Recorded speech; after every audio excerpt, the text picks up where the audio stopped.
Bonjour et bienvenue à tous. Aujourd'hui, on plonge dans les entrailles d'un appareil qu'on oublie souvent. Enfin, jusqu'à ce qu'il nous lâche, le chauffe-eau. Ah oui, le fameux chauffe-eau. Exactement. Que faire quand il commence à montrer des signes de fatigue? On va explorer ça ensemble. Les pannes courantes, comment réparer et puis l'importance de l'entretien. On s'appuie pour ça sur des infos très concrètes d'un service qui est basé à Nyon, en Suisse. Tout à fait. L'idée, c'est de mieux comprendre comment ça marche pour savoir quoi faire si un jour l'eau chaude décide de faire grève. Fini l'eau tiède et les mauvaises surprises, on décrypte tout ça. C'est vrai que l'eau chaude, on n'y pense que quand elle manque. Surtout en hiver, c'est là que ça devient critique. Alors, comprendre un peu les mécanismes et surtout savoir qui appeler, à quoi s'attendre, c'est primordial. Oui, Et les éléments qu'on a là, ils donnent une vision très pratique, je trouve, des défis et des solutions pour ces équipements qui sont indispensables. carrément. Alors, mettons-nous en situation. On a l'impression que quelque chose ne tourne pas rond avec notre chauffe-eau. C'est quoi les premiers signes qui doivent nous mettre la puce à l'oreille? Hmm. Les infos qu'on a pointent plusieurs choses. Le plus flagrant, peut-être, c'est quand l'eau devient juste tiède. Ou alors elle met beaucoup plus de temps à chauffer qu'avant. Oui, ça c'est un signe clair. Ou alors, la très mauvaise surprise, on découvre une flaque d'eau sous l'appareil. Ça, c'est l'urgence souvent. Ah oui, la fuite directe. Mais attention, il n'y a pas que les fuites au sol. Il faut aussi tendre l'oreille. Des bruits inhabituels, des sortes de gargouillis, de claquements, parfois des sifflements. Si ça n'existait pas avant, c'est suspect. C'est vrai. Et puis il y a aussi les traces d'humidité, non? Celles qui apparaissent sur la cuve elle-même ou autour des tuyaux, des raccordements? Exactement. Ça aussi, c'est un signe à ne pas ignorer. Et puis, il y a un indice un peu plus caché, mais très parlant. La facture d'électricité qui grimpe sans raison. Ah oui, le coupable silencieux. C'est ça. Si la consommation augmente d'un coup alors que nos habitudes n'ont pas changé, il est possible que le chauffe-eau soit en train de forcer pour compenser une perte d'efficacité. C'est souvent lié au tartre d'ailleurs, on y reviendra. D'accord. Donc, en gros, le message important ici, c'est que tout changement par rapport à d'habitude, température, bruit, humidité, consommation, ça mérite qu'on y regarde de plus près. Oui, il ne faut pas laisser traîner. Or, parce qu'ignorer ces signes, ça peut mener à des dégâts plus sérieux, une inondation par exemple, ou simplement on paye plus cher pour moins de confort. Et comme les symptômes peuvent venir de causes très différentes, un diagnostic rapide est conseillé. Et justement, si le problème devient urgent, plus d'eau chaude du tout, ou une fuite qui prend de l'ampleur, là, il faut agir vite. Le service décrit dans nos sources, il met en avant sa rapidité, une intervention en moins d'une heure à Nyon et dans le canton de Vaud, et ça, 24 sur 24. C'est un engagement fort, hein, et c'est essentiel. Une panne de chauffe-eau, ça ne choisit pas son moment, c'est souvent le week-end ou le soir. C'est classique. Voilà. Donc la structure qu'ils décrivent semble bien pensée. Un numéro unique, quelqu'un qui évalue l'urgence au téléphone et qui envoie directement un technicien qualifié, un plombier chauffragiste. Ça évite de perdre du temps à chercher, à multiplier les appels. Oui, c'est plus direct. Et ce qui m'a semblé vraiment intéressant, c'est la procédure une fois que le technicien est sur place. La toute première étape, systématiquement, apparemment, ce n'est pas de commencer à démonter, mais de vérifier la sécurité électrique au niveau du disjoncteur différentiel. Pourquoi c'est si important, Sam? Ah ça, c'est fondamental. On parle d'un appareil qui mélange eau et électricité. Le risque électrique, il n'est pas nul, loin de là. Court-circuit, électrocution, c'est pas juste une formalité. D'accord, je vois. Donc cette vérification, c'est la base pour s'assurer que le technicien, et les habitants d'ailleurs, ne courent aucun danger pendant l'intervention. C'est seulement après cette mise en sécurité que le vrai diagnostic technique peut commencer. Logique. Et un bon diagnostic fait par un pro agréé, c'est ça qui va garantir une réparation efficace, ciblée. Ça évite de changer une pièce pour rien ou de passer à côté du vrai problème. On répare ce qu'il faut et conformément aux normes, comme cette norme suisse SN-EN 1487 qu'il mentionne pour le groupe de sécurité. C'est un gage de sérieux. Parfait. Sécurité d'abord, diagnostic ensuite. Alors, une fois qu'on est en sécurité, quelles sont les pannes les plus fréquentes qu'on rencontre sur ces chauffe-eau et comment est-ce qu'on les répare? Les infos en listent plusieurs. On pourrait peut-être les regarder par type? Commençons par l'électricité, si tu veux bien. Oui, bonne idée.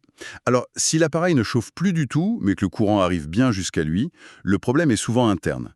Le technicien va sortir son multimètre et tester les composants clés. C'est-à-dire, Fait et jusqu'à quelle température. Et souvent, il y a aussi un fusible thermique, une sécurité supplémentaire qui coupe en cas de surchauffe anormale. d'accord. Si l'un de ces trois-là est défaillant, l'eau ne chauffe plus.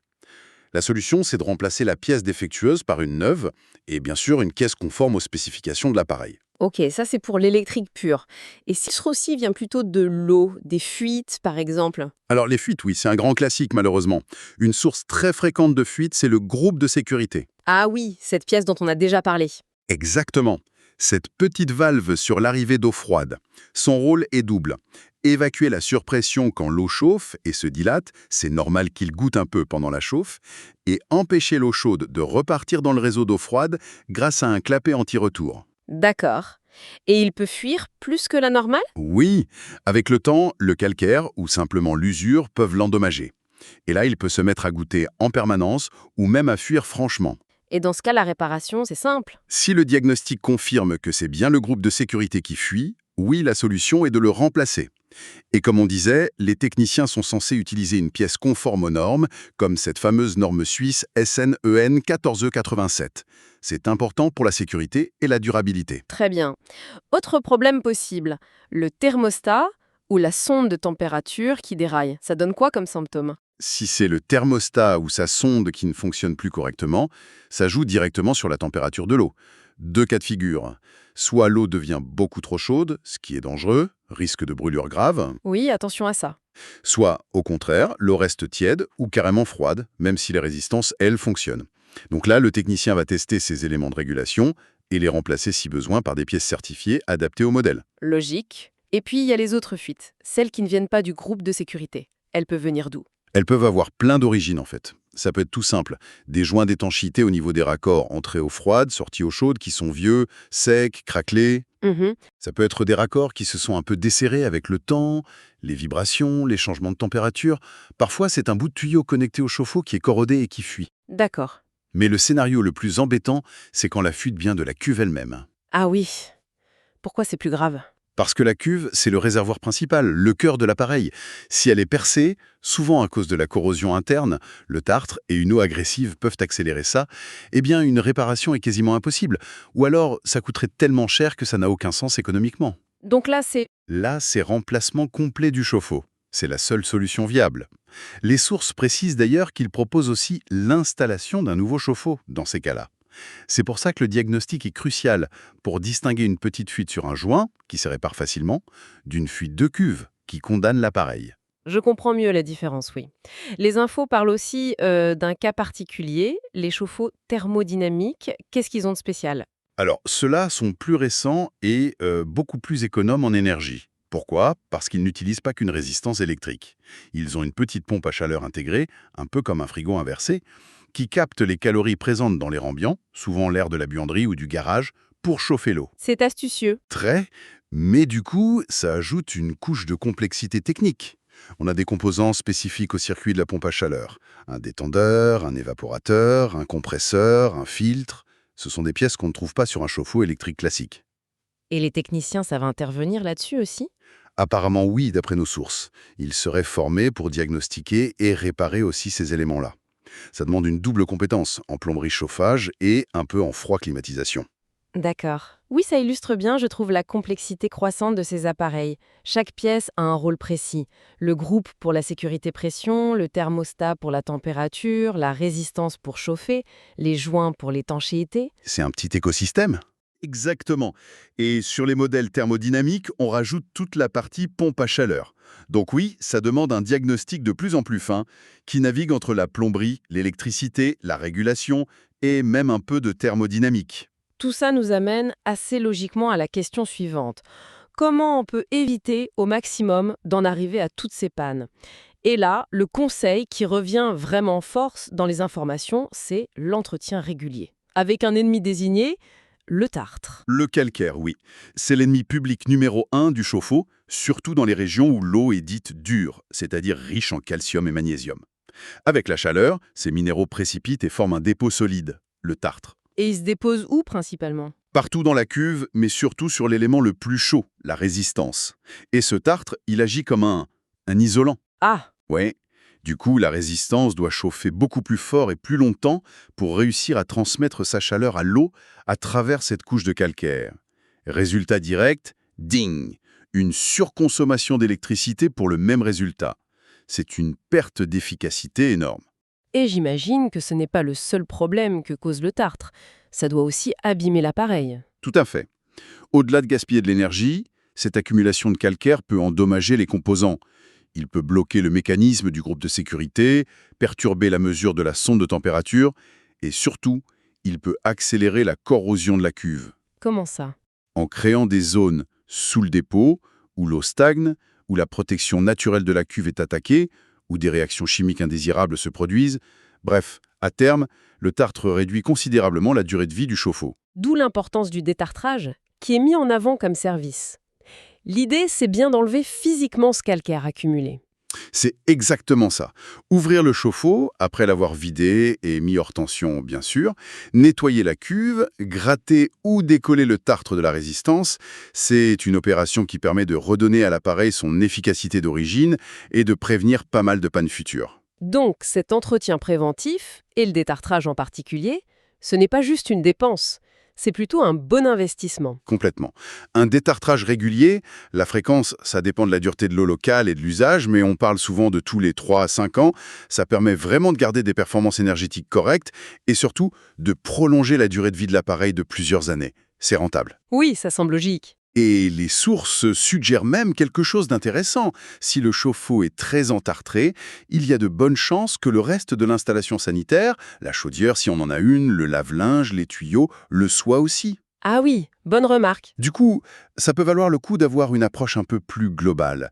Peut-être faire vérifier l'ensemble ou même envisager un système de traitement de l'eau, comme un adoucisseur si le problème de calcaire est vraiment important dans la région. C'est une perspective intéressante, oui. Ne pas voir juste le chauffe-eau, mais l'installation dans son ensemble face au calcaire. Et puis, au-delà de l'aspect purement économique pour soi, entretenir ces appareils, c'est aussi un geste plus responsable, non? D'un point de vue écologique? Indéniablement. Garder une bonne efficacité énergétique, ça évite de gaspiller de l'électricité ou du gaz pour rien. Prolonger la vie de l'appareil, ça retarde le moment où il faudra le jeter. Et on sait que ce sont des déchets parfois compliqués à recycler et en fabriquer un nouveau. Donc oui, c'est une démarche qui s'inscrit bien dans une logique de sobriété et de durabilité. Absolument. Bon, abordons maintenant les questions très pratiques, celles qu'on se pose quand la panne est là. D'abord, le nerf de la guerre, le coût. Combien ça coûte de faire réparer son chauffe-eau? Les infos donnent une fourchette indicative entre 150 et 400 francs suisses pour une intervention sur un modèle électrique. Oui, ça donne un ordre de grandeur. Mais il faut bien avoir en tête que le prix final, ça dépendra vraiment de la panne exacte et du coût de la pièce à changer. Une résistance, ça n'a pas le même prix qu'un simple joint. Bien sûr, ce qui est important, c'est la promesse de transparence qu'il mentionne et la possibilité d'avoir un devis gratuit, même en ligne apparemment. Ça, c'est essentiel pour éviter les mauvaises surprises et pour choisir en connaissance de cause. Oui, la confiance, c'est clé dans ce genre de situation. L'autre grande question, surtout quand l'appareil n'est plus tout jeunin, est-ce que ça vaut encore le coup de réparer ou est-ce qu'il vaut mieux passer directement au remplacement? Ah, la question à 1 million. C'est ça. Les sources donnent en repère la durée de vie moyenne d'un chauffe-eau, s'il est bien entretenu, serait de 8 à 12 ans. La recommandation sous-jacente, c'est qu'avant cet âge, la réparation est souvent la meilleure option. Mais après, Après 10 ou 12 ans, oui, la question du remplacement devient légitime.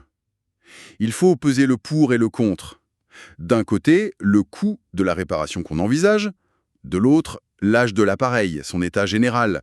Est-ce qu'il risque de retomber en panne bientôt sur autre chose?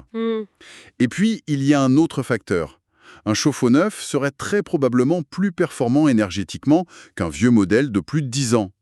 Donc, le surcoût à l'achat peut être en partie compensé par des économies sur les factures d'énergie futures. C'est un calcul à faire au cas par cas. ce critère des 8-12 ans, c'est donc une sorte de balise, un repère utile pour essayer d'être objectif dans sa décision.